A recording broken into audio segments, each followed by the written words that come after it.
పెద్దలందరికీ అలానే హెచ్ఆర్లకి పాత్రికేయులకి యువతి యువకులకి స్వాగతం పలుకుతూ ప్రథమ ఎడ్యుకేషన్ గురించి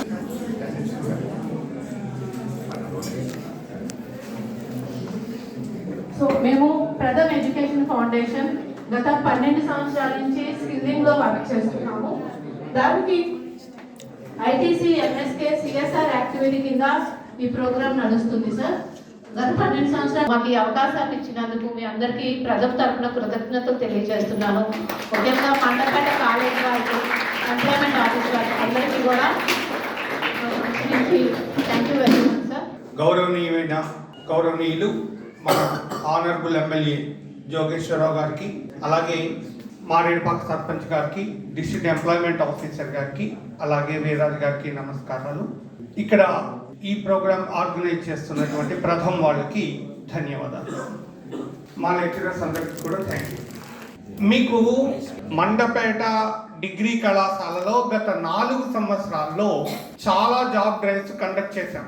ఎంతలా అంటే అర్బిందో వాళ్ళైతే ఒకటే చెప్పారు, మండపేట డిగ్రీ కాలేజీలో కెమిస్ట్రీ చదువుకున్న వాళ్ళు 100% మేము తీసేసుకుంటాం అంటే జాబ్ గ్యారంటీ అన్నమాట ఆ గ్రూప్.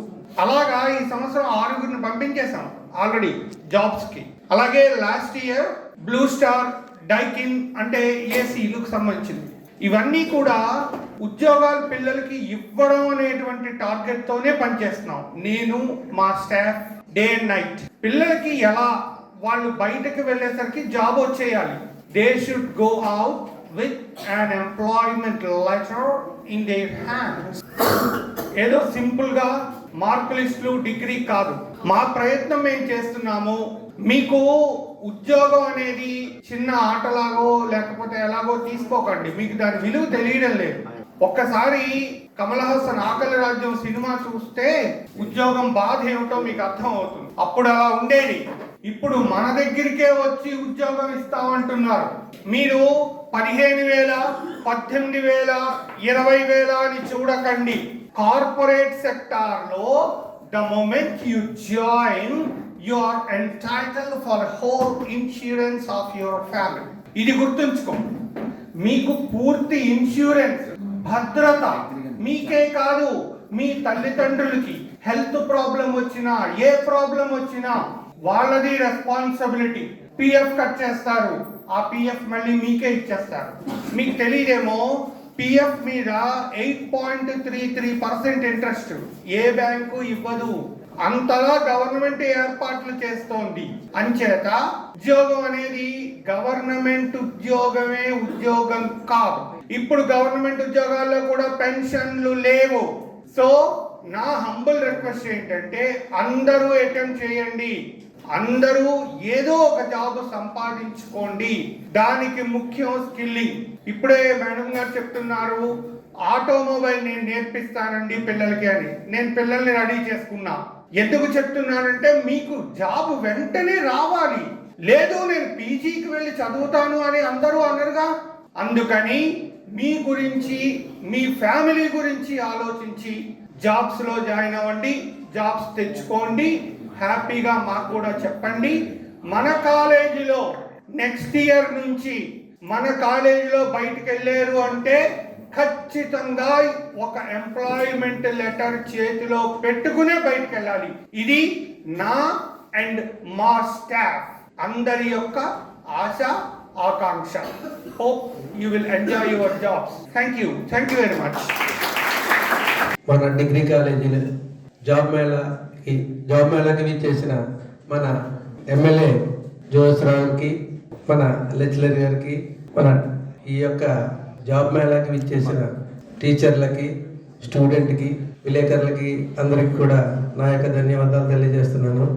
ఎందుకంటే మన లెక్చరర్ గారు ఎప్పుడు కూడా ప్రతి ఒక్కరు కూడా విద్య బాగా చదువుకొని ప్రతి ఒక్కరు కూడా జాబ్ చేయాలనే కృషితో చాలా కార్యక్రమాలు ఆయన వచ్చిన దగ్గర నుంచి కూడా ఈ కాలేజీలో చేస్తున్నారు.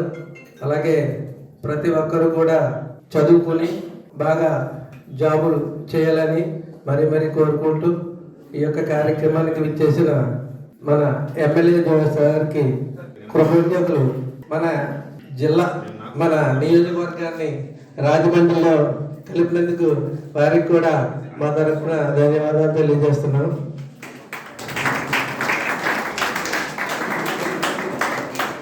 ఈ యొక్క జాబ్కి విచ్చేసిన ఈ యొక్క కార్యక్రమానికి విచ్చేసిన అధికారులందరికీ కూడా నా యొక్క ధన్యవాదాలు తెలియజేస్తున్నాను. వేదికను అలంకరించిన పెద్దలకు, ఇక్కడ విచ్చేసిన అందరికీ నమస్కారం అండి.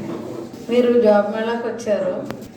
ఏ జాబ్ అయినా కానీ చెయ్యాలి అని ఒక నిర్ణయం తీసుకోవాలి మీరు. అంతేగాని ఏదో వచ్చాము సరదాగా ఎంజాయ్ చేసాం వెళ్ళాము అన్నట్టు ఉండకూడదు. జాబ్ సెలెక్ట్ అవడమే గ్రేట్. చాలామంది ఏం చేస్తారంటే మేము మళ్ళీ మీకు ఫోన్ చేస్తాం అంటారు, చేయరు. ఎందుకంటే మీలో టాలెంట్ లేదనమాట. అందుకే మేము మళ్ళీ ఫోన్ చేస్తాం అంటారు, మీకు ఫోన్ రాదు. టాలెంట్ లేకుండా కొంతమంది మనం నేర్పించుకుందాంలే వర్క్ అని సెలెక్ట్ చేసుకుంటారు. అటువంటిది మీకు నచ్చదు అంటే అది తక్కువ జీతం అయి ఉండొచ్చు. అంటే ఒకేసారి మనం పైకి వెళ్ళిపోలేము, మెట్లెక్కి వెళ్ళాలి. ఆ ఒక్కో మెట్టు ఎక్కుతూ వెళ్ళాలనే ఉద్దేశం మనకు ఉండాలన్నమాట. అంతేగాని ఒకేసారి మాకు 25,000 శాలరీ కావాలి, ఫ్యాన్ కింద జాబ్ కావాలి అంటే అవ్వదు. అందుకని కష్టమైనా కానీ ఉద్యోగంలో జాయిన్ అయ్యి మనం సెలెక్ట్ అవ్వడమే గ్రేట్. కాబట్టి ఇక్కడికి మిమ్మల్ని పిలిచి మీరే ఏదన్నా చిన్న ఫ్యాక్టరీకి వెళ్ళినా కానీ అక్కడ సెక్యూరిటీ మిమ్మల్ని లోపలికి రానివ్వడు. మీరు రెజ్యూమ్ ఇద్దామని వెళ్ళినా కానీ లోపలికి రానివ్వడు. అటువంటిది ఇక్కడ అందరినీ పిలిచి మీకు ప్లాట్ఫామ్ ఏర్పాటు చేసాం కాబట్టి సెలెక్ట్ అయ్యాము అని అనుకుంటే కనుక తప్పకుండా జాయిన్ అవ్వండి. దానిలో ఉండి ఇంకొక ట్రై చేయండి. అంతేగాని మొత్తం జాయిన్ అవ్వకుండా ఇంట్లో కూర్చుంటే మీరు ఏ ఇంటర్వ్యూ కన్నా వెళ్ళినప్పుడు మీరు ఏం చేశారు ఎన్నాళ్ళు అనేది చూస్తారు. మీరు ఖాళీగా ఉంటే ఎవరు సెలెక్ట్ చేసుకోరు తర్వాత అయినా సరే. అందుకని ఏదో ఒక జాబ్లో జాయిన్ అయ్యి మీ కుటుంబానికి భారం కాకుండా మీరు సంపాదిస్తూ సొంతంగా కూడా మీరు ఈ ఏదన్నా బిజినెస్లు కూడా పెట్టచ్చు. మీరే కొంతమందికి ఉద్యోగం ఇవ్వచ్చు. అటువంటి దానికి గవర్నమెంట్ లోన్లు అవి ఇస్తుంటారు. ఇండస్ట్రీ డిపార్ట్మెంట్ని అది కనుక్కొని అది కూడా చేయొచ్చు మీరు. అంటే అవి ఏమిస్తున్నారన్నది నాకు ఇంకా ఐడియా లేదు, అందుకే మీకు డీప్గా ఏం చెప్పట్లేదు. ఏమిస్తున్నారో తెలుసుకున్నప్పుడు ఈ ప్రోగ్రాం అది కాదు కాబట్టి ఓన్లీ ఉద్యోగాలకు సంబంధించిన ప్రోగ్రాం కాబట్టి దానికి సంబంధించి మాట్లాడుతున్నాను. ఎమ్మెల్యే గారు నన్ను అడగకూడదు, ఆయనే చెప్పాలి.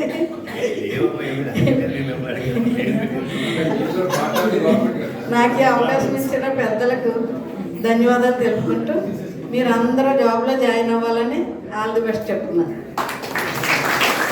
ముందు లైవ్ ఎగ్జాంపుల్ నేనే.